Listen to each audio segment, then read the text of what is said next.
evening. I'm Regina Lay. And I'm Pauline Verzosa. The big stories we're following tonight. Two DPWH engineers under the notorious Bulacan 1st District Office link Senators Joel Villanueva and Jinggoy Estrada to the anomalous flood control contracts. And another big name that was tagged today was former Public Works Secretary Manny Bonoan, whom Senate President Pro Tempore Ping Lacson accused of being part of a family business that secured billions in flood control projects too. And the realignments at the Senate continue with the chairmanships of the Blue Ribbon, Health, Defense, and a number of other committees getting taken away from the so-called Duterte bloc. Si Senator Jinggoy po ay nagbaba ng 355 million e naglabas ng 600 million si Senator Joel Villanueva. I challenge him right now to take a lie detector test with me. Let us settle this once and for all. Wala po ako kailanman naging flood control project. Well, some senators were not marked safe in the investigation on anomalous flood control projects after all.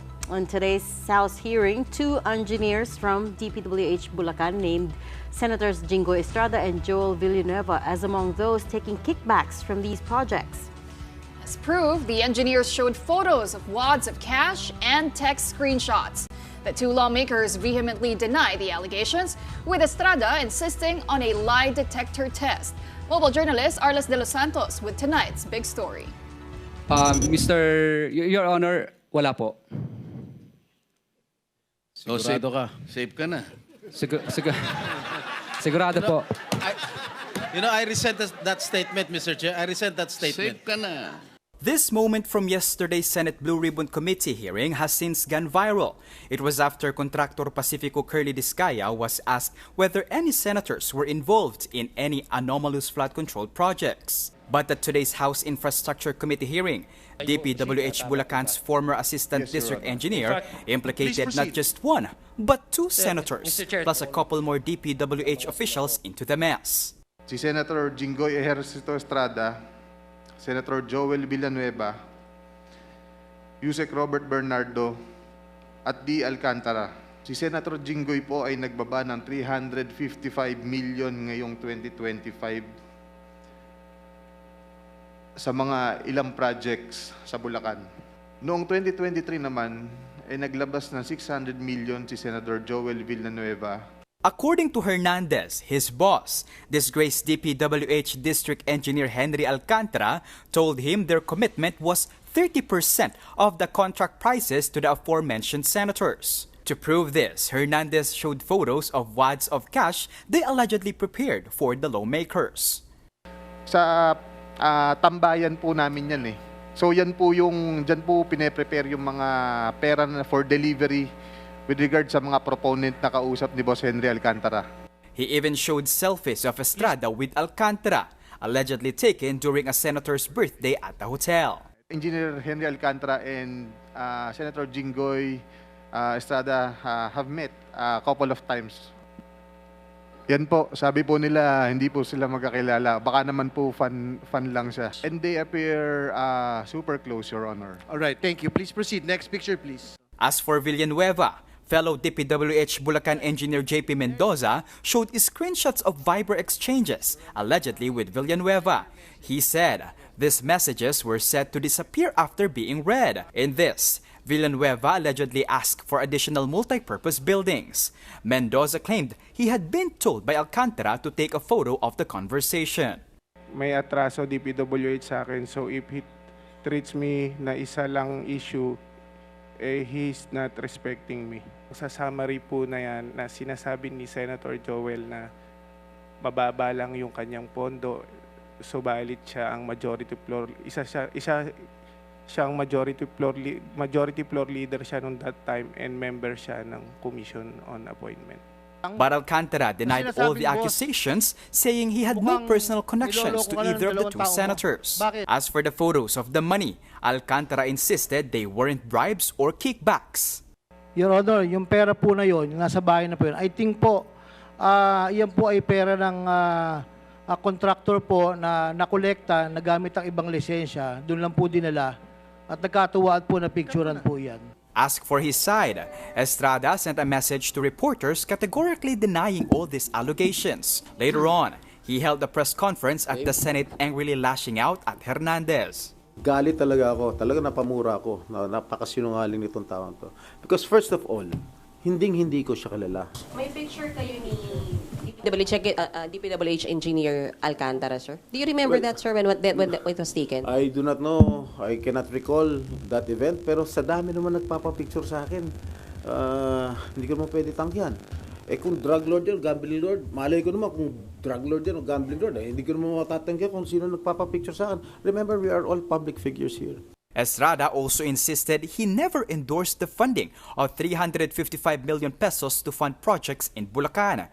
He said these are among the line items in the 2025 budget for which anyone could be accused of inserting. Estrada also vowed to press charges against the engineer. Hindi ko palalagpasin na hindi sagutin ng mga malisyoso, tahasang kasinungalingan at walang basehang mga akusasyon sa akin ni Bryce Hernandez. I challenge him right now to take a lie detector test with me.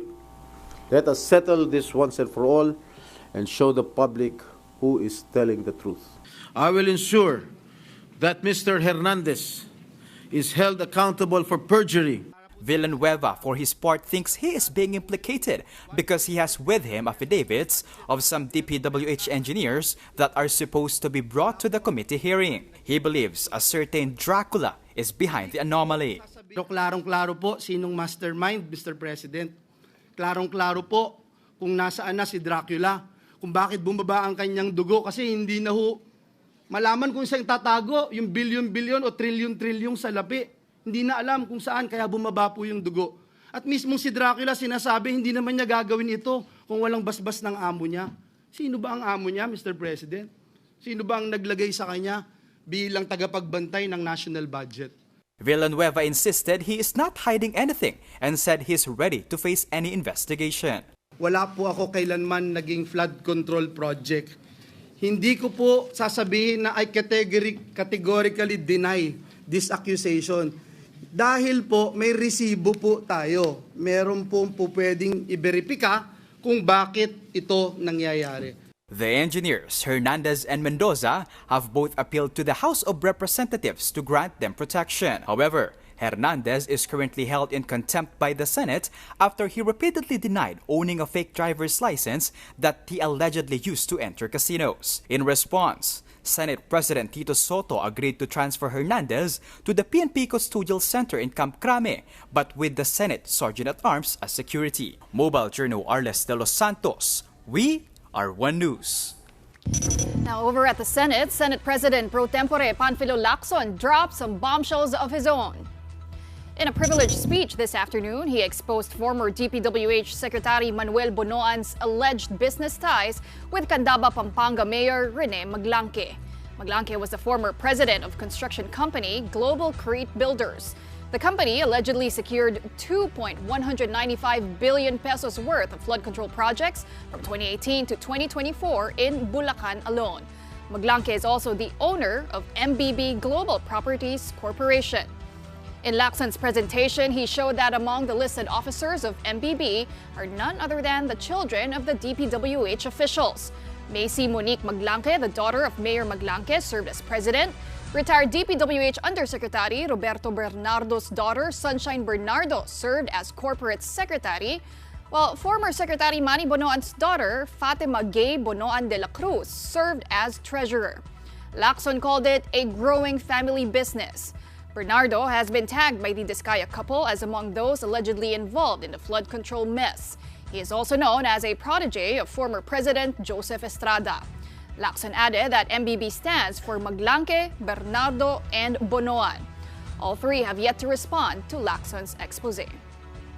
Kaya naman pala ang palaging depensa ni dating DPWH Secretary Bonoan, isolated case lang daw. Ayaw na siguro ni Bonoan na maungkat pa sa investigasyon ang Global Crete. Now, apart from Bonoan's alleged family business, Lacson also exposed the lavish lifestyles of 4 DPWH engineers, which he collectively called BGC Boys or Bulacan Group of Contractors. These include Henry Alcantara, Bryce Hernandez, JP Mendoza, and RJ Dumalig, who according to Lacson use aliases and fake IDs to play in casinos. Worse, according to PAGCOR records obtained by Lacson, the group collectively incurred over 950 million pesos in gambling losses. Hernandez alone allegedly lost over 435 million pesos in total. He apparently even hit the casino on September 1, right while the Blue Ribbon was conducting its hearings on the scandal. Lacson bear the massive casino transactions of the BGC boys from 2023 to 2025, moving billions in a cash-to-chips and back-to-cash scheme. He suggested there may be money laundering involved. The names of the DPWH officials have been submitted to the Anti-Money Laundering Council for proper action.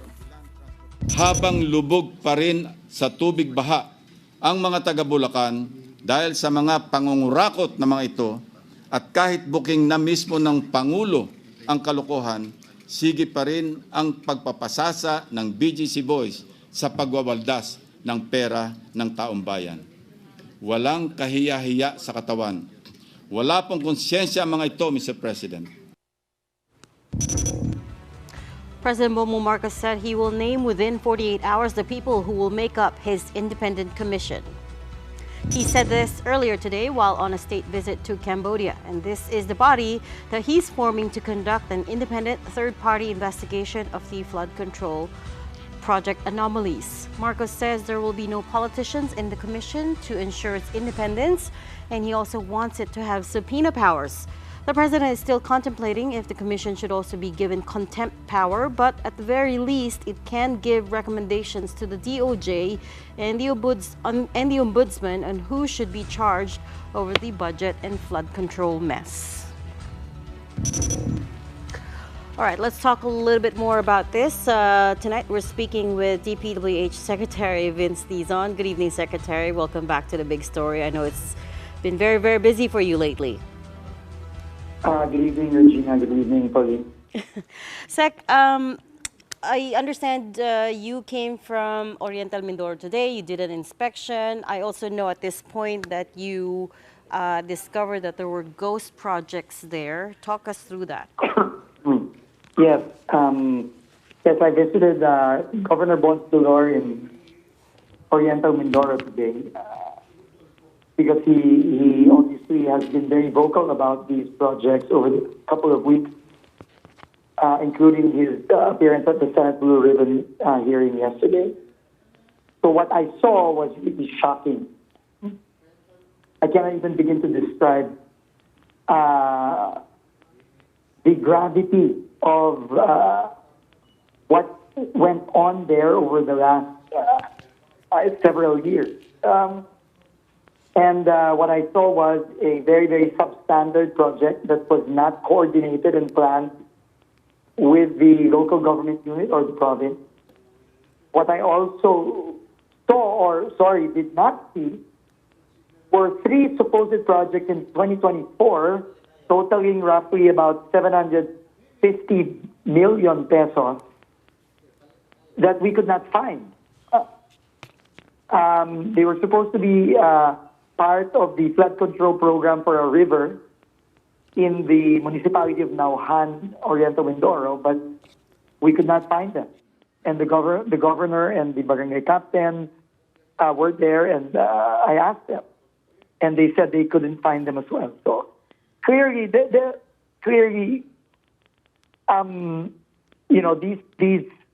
these projects were bastardized by these people, and we will have to hold them to account. Everybody involved in these projects, especially those that are ghost projects, will have to be held to account. They will be dismissed from DPWH, and we will be filing cases against them so that they pay for these crimes. Sec, actually, a couple of weeks ago, we spoke to then Secretary Bonoan about it already kasi yung road dike project along Mag-asawang Tubig River sa Sitio Dique, Barangay Apitong, right? That's one of the ghost projects you're talking about. Is something that Senator Panfilo Lacson has already exposed in his first privileged speech. So after that, we spoke to Sec Bonoan, and on air, and this is on record, Sec Bonoan told us, baka miscommunication lang. There is no ghost project there. Baka nagkamali lang sa location. There is a project in Barangay Apitong, not Barangay Dique. So I guess the question there for you is, you're absolutely sure you went to the right places? Well, the governor was the one who brought me there, and the barangay captain of that barangay was there. So I think I was in the right place because I was with the locals there.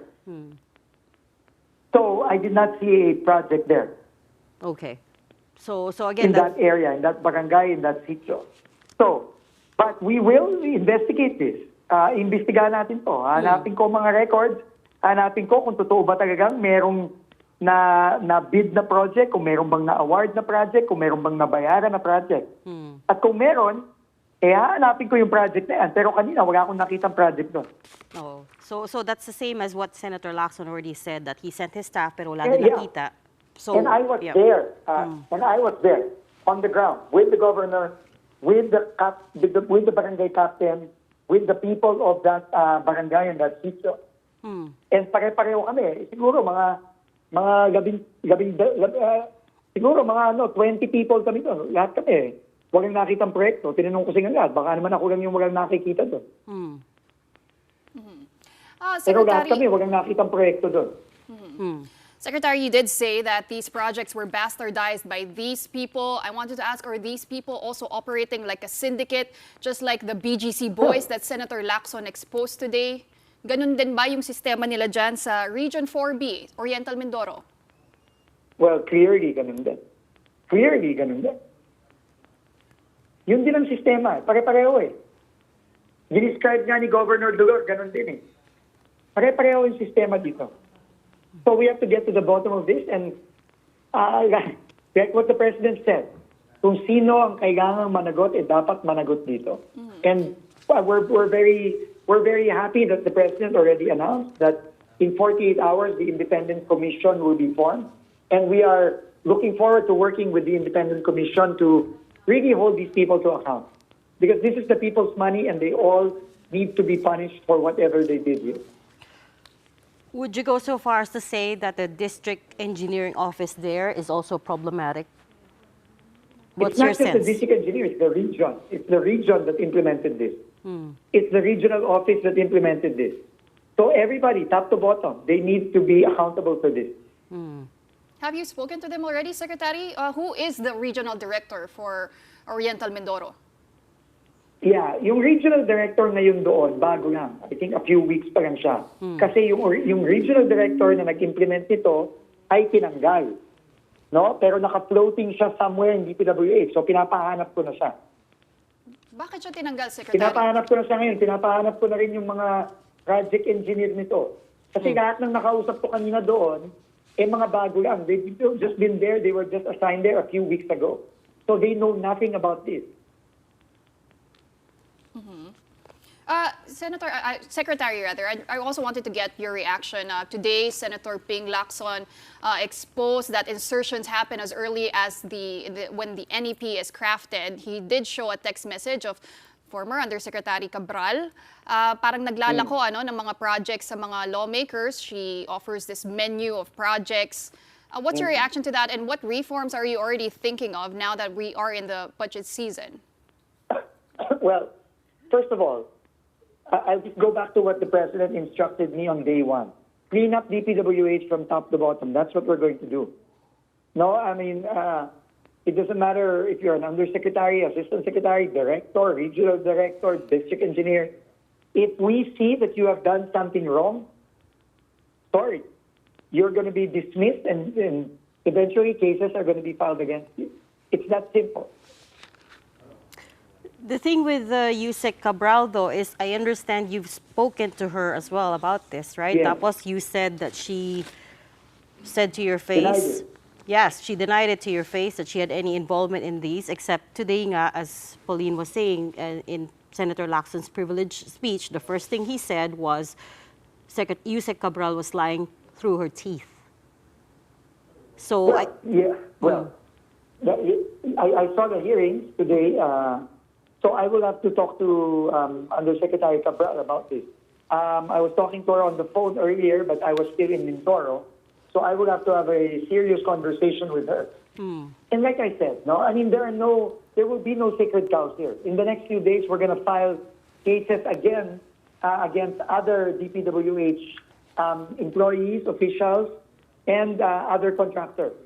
So that's going to be on Thursday at the Ombudsman. So we are going to go through this one by one, project by project. And everyone who is involved in what we see as anomalous, we will file cases against them and they will be dismissed. It's as simple as that. That's what the President said. The time to talk is done. Now it's all about quick and swift action. Well, taking a step back, you said a few days ago 100% of the USECs down to the RDs have submitted their resignation. So on the other side of it, are you finding enough people to fill these positions? And Ilan, that's how the much? problem. Oh, how much of that have you taken back? How much of those resignations did you reject? Wala pa. Kasi nga, you're absolutely right. The challenge now is to find people to replace them. Right now, I'm all alone here in DPWH, nabago. No? So we need to bring in new people. We need to look for the right people. That's also why I met with former DPWH secretaries Ping De Jesus and Babe Singson, because the first thing I asked them is, can you please let me know who I can trust here and who are good people here, because I'm absolutely certain that the vast majority of the people in DPWH are good people. They're honest people. They're hardworking people, but I don't know who they are. So I have to find them. And we have to remove the bad eggs and replace them with the good eggs. What's your timeline for that, Sec? I mean, well, sorry, I can't give you a timeline for that right now. And I'll try to go as fast as we can. But this is an organization with thousands of people in it, with 20,000 projects implemented all simultaneously. So, this is something that I have never encountered before. So we will just have to go through it as we go along. But I think the most important here, the most important thing here is what the President said. Kailangang managot ang dapat managot. And I think that is a good start, because it will tell everybody in DPWH and it will tell the entire country that the President is serious about this. We're not playing around here. This is not a joke. When I say we're going to dismiss people and we're going to file cases against people, I mean it. And we're going to do it. We did it yesterday. We're going to do it again on Thursday. And we're going to do it again next week and the week after that. And the week after that. Absolutely. You talked about consulting with former secretaries Babe Singson and Ping De Jesus. And I'm sorry to put you on the spot, Secretary, but there is an outstanding question here as to why you did not consult DPWH former Secretary Mark Villar. I will consult it. I think it's important to talk to everyone who has sat in this chair in the past. It's very important, especially since I worked personally with Senator Villar in the previous administration. I need to understand the challenges that this institution is facing. So I need input from everybody. So you are planning to reach out to him and sit down? Okay. Coming back to the 2026 NEP, and I'm sorry to watch you struggle so much during the House hearing on it, no? Because understandably, that was what, day 5 for you or day 4, so you wouldn't know a lot of the items on it. How are you going with cleaning that up? I know you asked for a week to try to make heads or tails of the budget. How's that going? Well, first of all, today I requested for a couple of more days, just 2 more days, to be able to submit something to Congress. We were ordered by Congress to submit by Friday. I requested for 2 more days to submit by Monday, the 15th of September. So we're working on it 24/7 right now. So we have people both from outside of the institution and also from within, and we will have to meet that deadline. It's a deadline, and we have to meet it.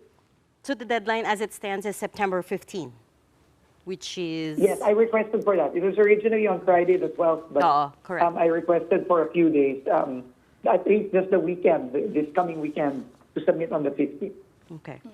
Well, Secretary did mention that criminal and administrative charges should be filed against those involved in all these anomalous projects. But at the same time, Secretary, these anomalies go way back. It's impossible that they did not, right? Yeah. So are you keen on going after those involved even years back?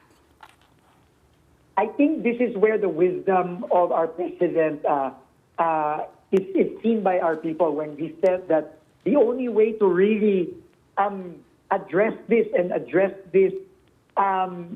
very clearly and very decisively is through an independent commission. I think that is the only way. I don't think DPWH has the capability to do that. I think the wisdom of the president in forming an independent commission is very, very welcome, and it is the right thing to do. And I'm very, very pleased that our president, upon his arrival, announced that he will be announcing the independent commission together with its members within the next 48 hours, because this is really something that should be done, and we will leave it up to the commission to do that, and we will cooperate with the commission in every way possible. And Secretary, you did mention you already had talks with former DPWH secretaries, Babe Singson, Ping De Jesus. What were those conversations like? And right now, could you give us any ideas on the reforms you're already thinking? I know you already mentioned bringing down cost estimates para wala nang room for markups. But what else are you eyeing, Secretary, as early as now?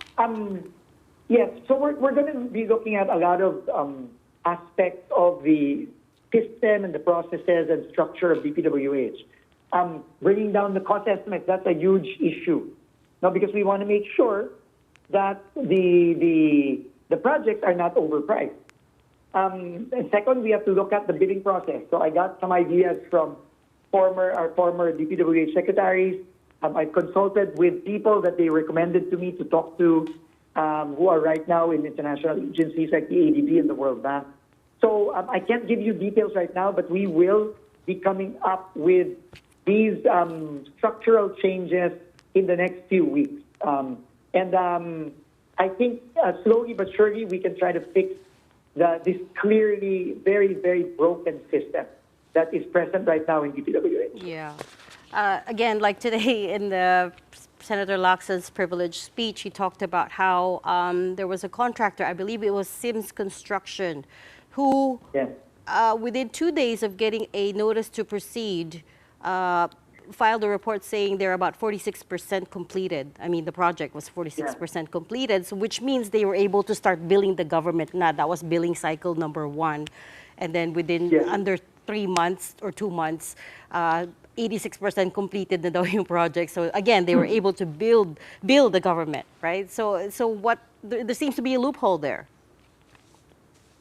Well, clearly, because that's the fastest contractor I've ever seen. No, the problem is the president visited that site, and the president did not see anything in that site. So, and that contractor was paid in full. That's why yesterday we already filed a case with the Ombudsman against Sims and against all these officials and personnel of DPWH who were involved in this. Alcantara, Mendoza, Hernandez, and then another guy, this engineer, Paul Duya.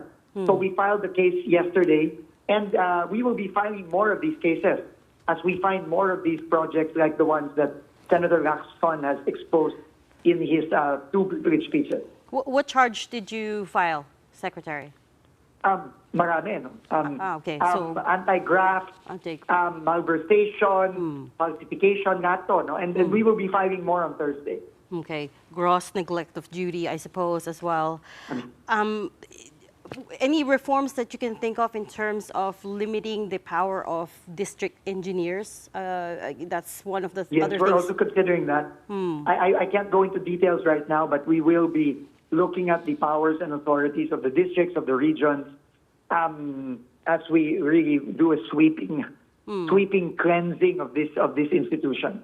It's not going to be easy. It's going to take a lot of time, a lot of effort, but we have to start somewhere. Secretary, is it fair to also do lifestyle checks among the employees of DPWH? Congressman Chel Diokno even suggested asking employees to sign waivers of bank secrecy to prove that, Yeah, so, I mean, as far as lifestyle checks are concerned, just in the past week, I've already received dozens of Facebook screenshots, Instagram screenshots from ordinary citizens, and we welcome this. And I want to make a call to our citizens to keep on sending these, because this helps us a lot. Now, I've received already so many, and as we receive them, we will be looking into them if they are true or not. And if they are true, well, this is again basis for possible filing of cases against these individuals. And obviously, I mean, if we have enough evidence, then they have to be dismissed immediately. And cases will be filed against these people. These are what? Photos of engineers? Of people, yes, of DPWH employees, district engineers, assistant district engineers, all over the country who are wearing expensive watches, who are flaunting their sports cars, flaunting their houses. Wow. Some I've seen chartering private jets. So, I mean, this is all really, this is something that is so scandalous to the bone that I can't even begin to describe how bad this is. These are people who are making, 50,000 pesos, 100,000 pesos a month, and they can afford these things. So, I mean, these are glaring examples, no? That I think don't even require a lot of investigation anymore, But of course, there are processes, but we will act on them swiftly. Yeah. And like I said, whatever happened to Alcantara, Hernandez, Mendoza, and all these others, the same thing is going to happen to these people. That is what the president wants us to do. Wow, chartering private jets, huh? That's yeah. We don't even have words to describe that. That's pretty bold. But just very quickly on a last note, so does all of this give you a sense that the problem is bigger than Bulacan, bigger than Oriental Mindoro, bigger than Pampanga? Okay. This is decades. This is not a few years. This is decades old, and this is nationwide. This is not just Bulacan. I was in Mindoro today. Same thing. I just got a report about Eastern Samar the other day. Same thing. So we just have to go through these one by one. And everybody who is involved needs to pay for their involvement. Okay. We'll leave that there for now and let you get some rest. But thank you so much for talking to us tonight. Thank you very much. DPWH Secretary Vince Dizon. We're going to pause for a very quick break, but coming right up. The upper chamber is updating its chairmanships, giving out powerful committees as expected to the new majority that elected Tito Sotto as the new Senate President. That and more when we return. Stay with us.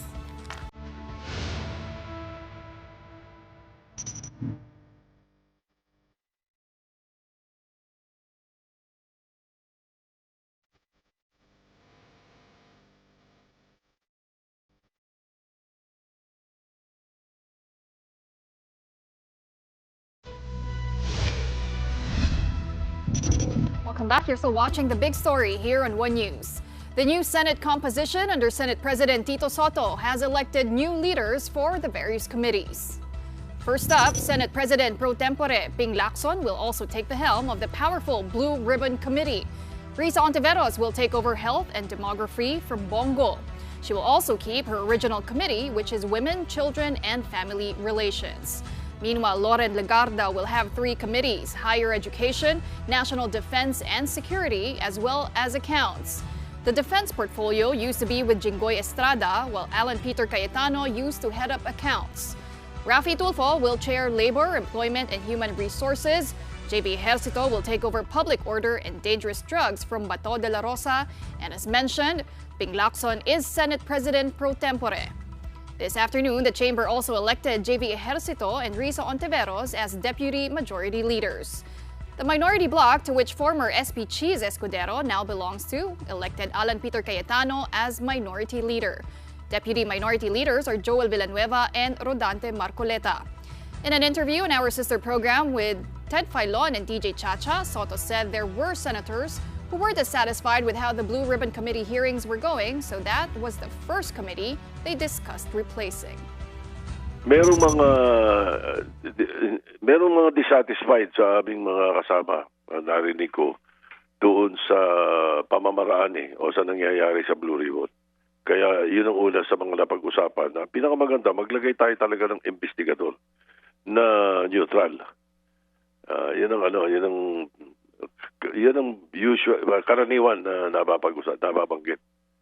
As a matter of fact, nang pinag-uusapan namin yung Blue Ribbon Chairmanship, kung ito'y gagalawin natin, ang mga ulang pinag-usapan doon na pinag-isipan, si Pia Cayetano, si Risa Ontiveros o si Francis Pangilinan.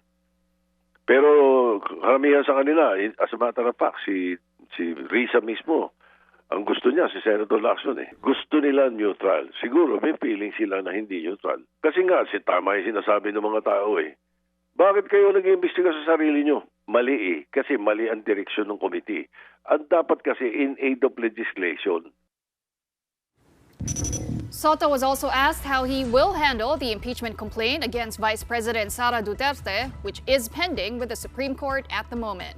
Recall that at the opening of Congress, Soto was the one who moved to table the motion to dismiss filed by Senator Marcoleta.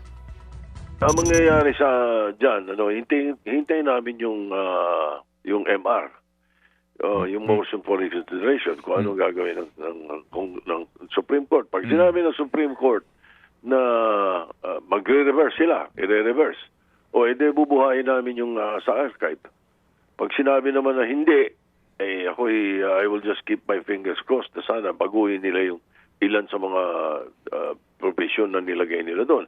Lalo na yung pag-aamenda ng Option 3 sa Article 11 of the Constitution.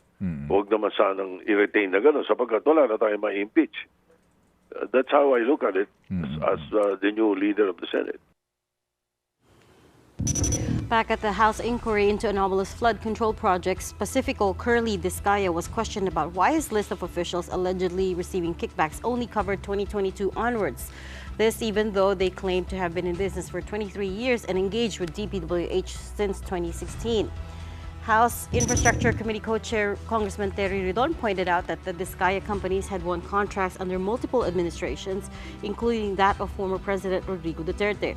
He even traced operations back to the Aquino administration.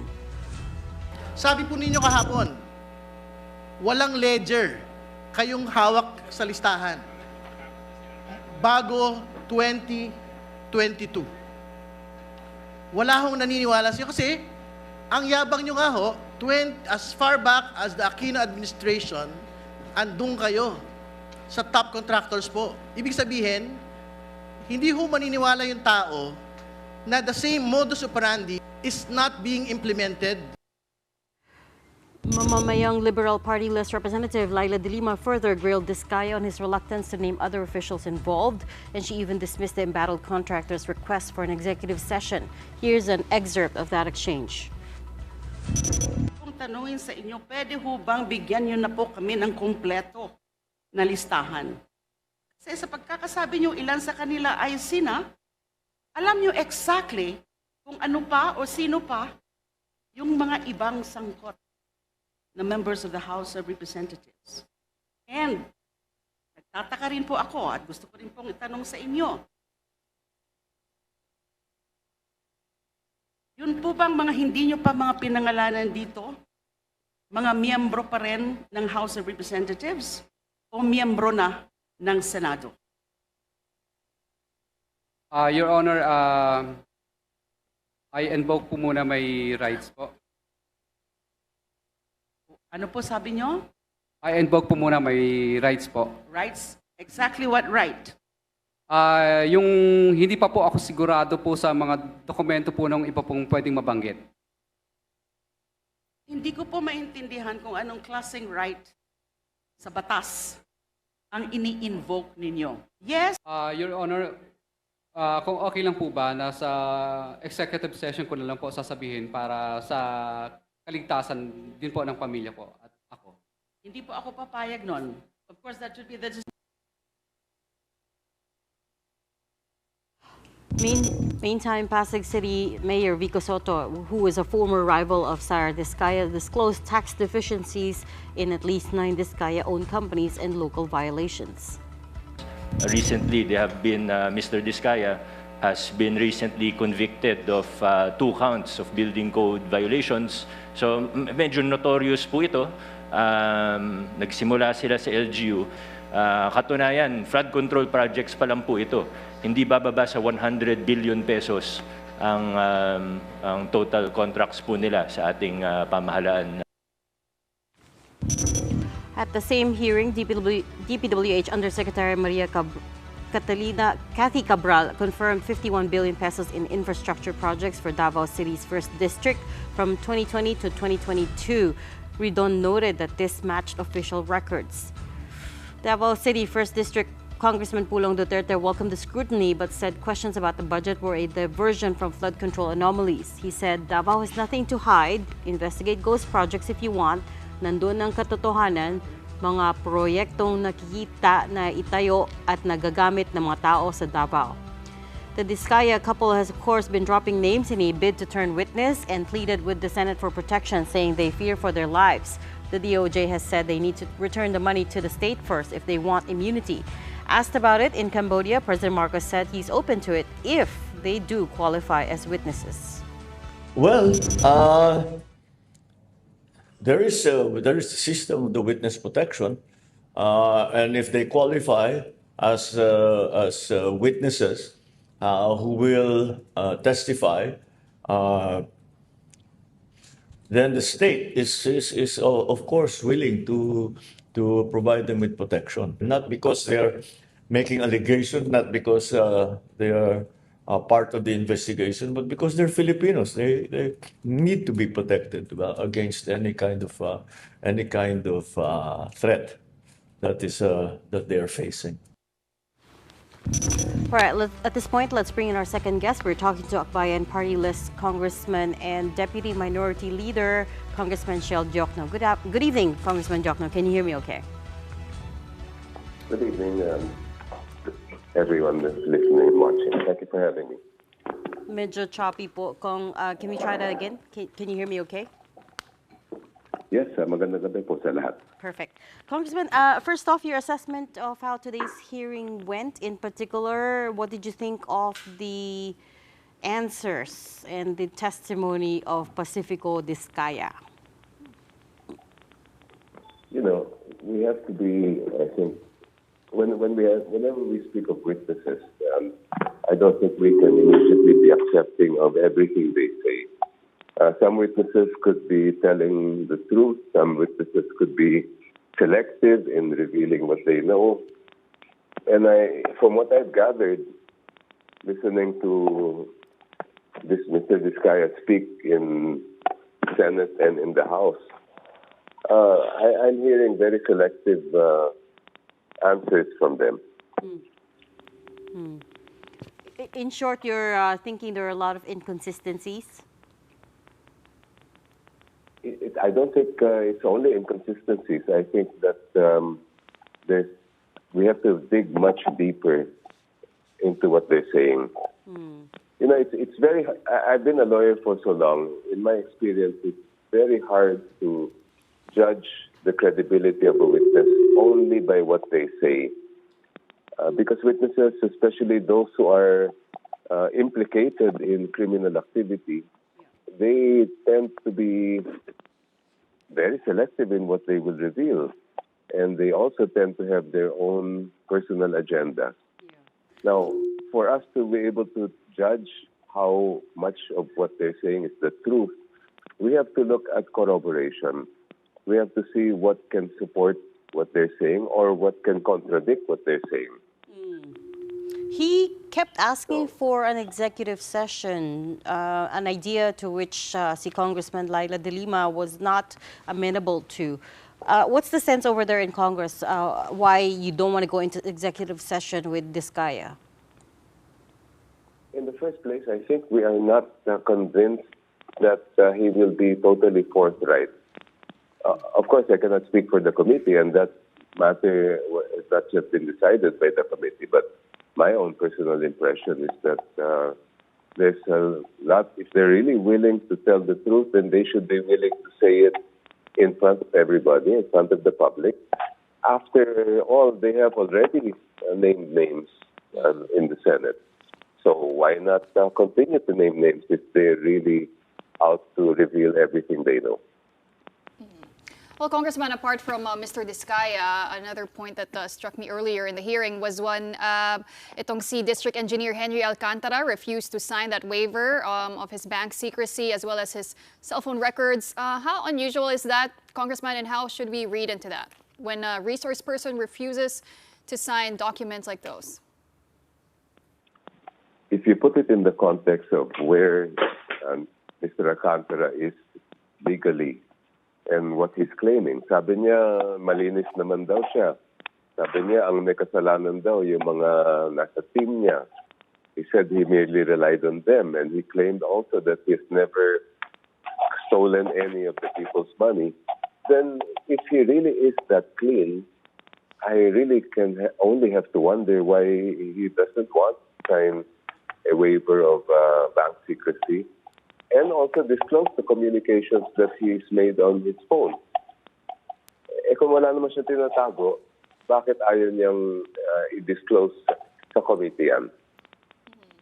And at the same time, Congressman, you did challenge all the legislators na nalilink ng Diskaya couple to also show their SALN and to sign waivers of bank secrecy.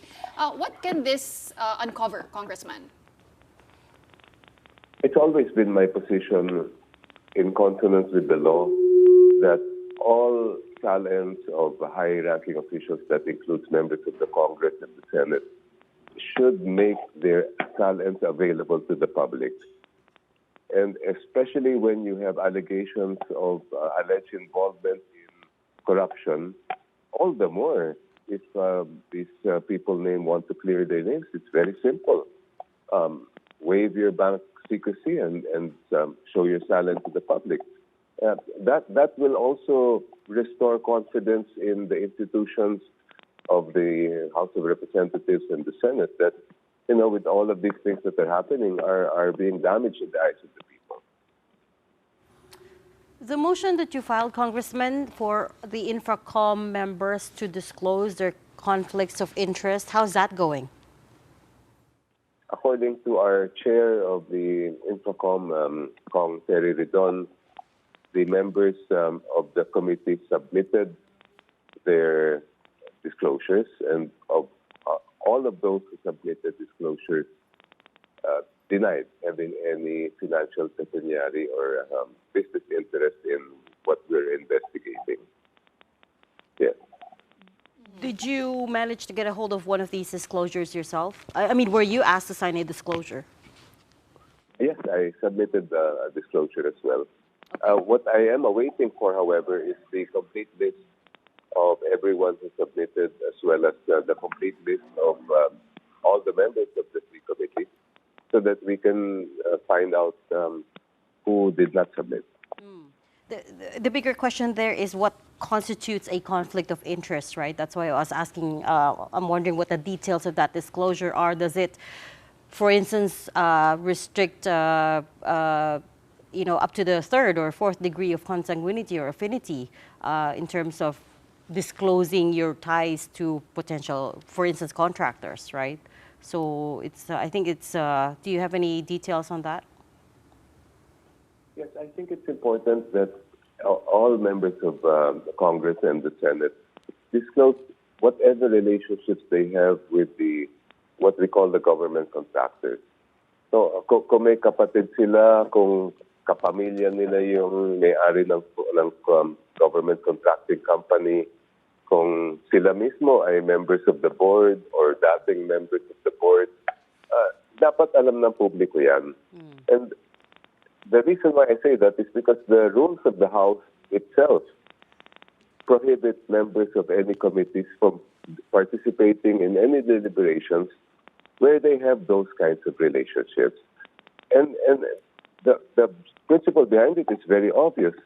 Kung involved ka sa isang kumpanya na iniimbestigahan ng Kongreso, siyempre dapat hindi ka kasali doon because your presence there itself could provide some measure of lack of transparency aside from your ability to influence or potentially influence an investigation. So everyone has denied any conflict of interest at this point. Can I just confirm that everyone in the infrastructure, the 3 committees have submitted? Everyone who submitted denied.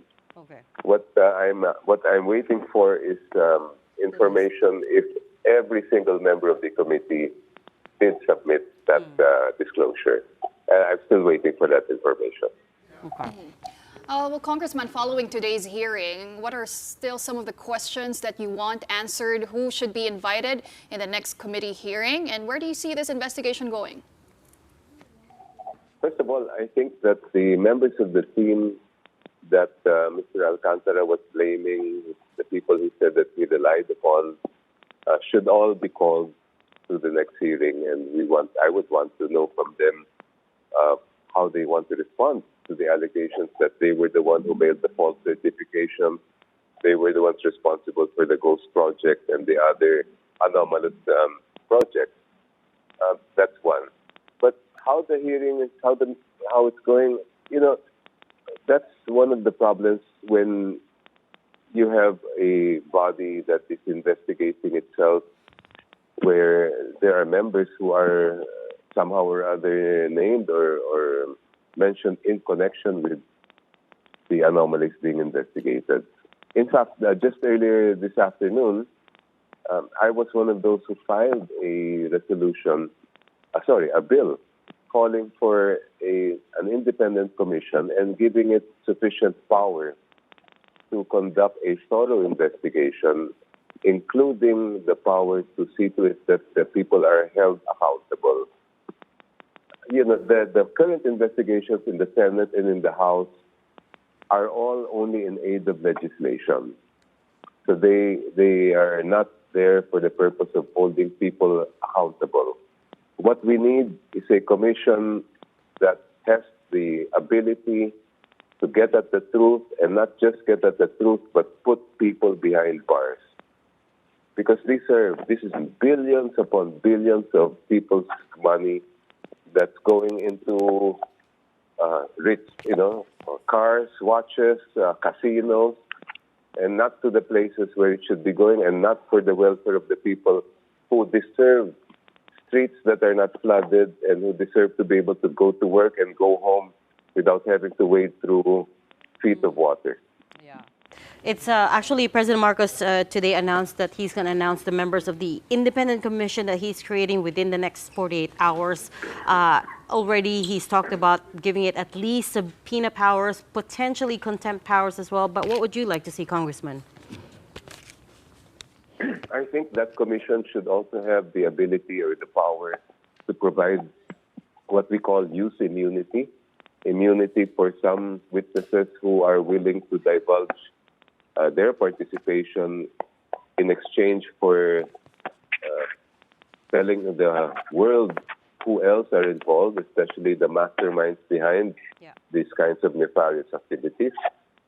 The commission should also have the power to recommend witness protection for those who are truly under threat, in addition to the subpoena and the contempt powers. Okay, fantastic. We'll leave that there for now, but we thank you so much for your time and insights tonight. Congressman Chel Diokno, Deputy Minority Leader.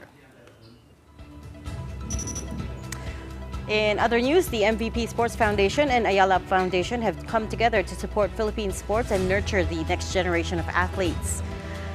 The two foundations sealed the deal yesterday at an event led by MVPSF Chair Manny Pangilinan and Ayala Corp Chair Jaime Augusto Zobel de Ayala.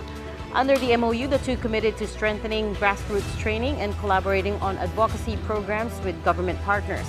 The long-term goal is to create sustainable pathways for talent discovery and athlete development. The collaboration will debut at the Atletang Ayala World Pole Vault Challenge set for September 2021 in Makati City. The event is the pet project of champion pole vaulter EJ Obiena and will bring together the sport's best from around the world. Both Pangilinan and Ayala underscored the importance of making sports more accessible to Filipinos and nurturing them to produce more world-class athletes. This is a sports-minded country. So it is a worthwhile endeavor. It's good to have as many legs supporting the sport. And I think part of it is our desire in our program to talk to other businesses to join us here in this effort. And just one quick disclaimer that Story Signal, the parent of One News, is part of the MVP group. Right, and before we go tonight, here is our big picture. Let's take a look at the UST main building, shining in green and maroon. These are the colors of the University of the Philippines during the inaugural Light of Hope show held in España on Monday, September 8. The University of Santo Tomas is doing the light show for all UAAP schools, featuring their colors, chants, and hymns to mark the countdown to the UAAP season 88. So last night was UP, tonight is Adamson, September 11th through the 18th, or Ateneo, De La Salle, FEU, National University, UE, and the finale, of course, will be the host school, UST. But all I could see was green, so does that mean La Salle is going to take it this year? I'm just kidding. You're La Salle, right? Yes. UP ako. Secret agenda. And that is the big story for tonight, Tuesday. Thanks for watching. We are One News, all sides, all the time. We're back tomorrow at 7:30. Catch us then.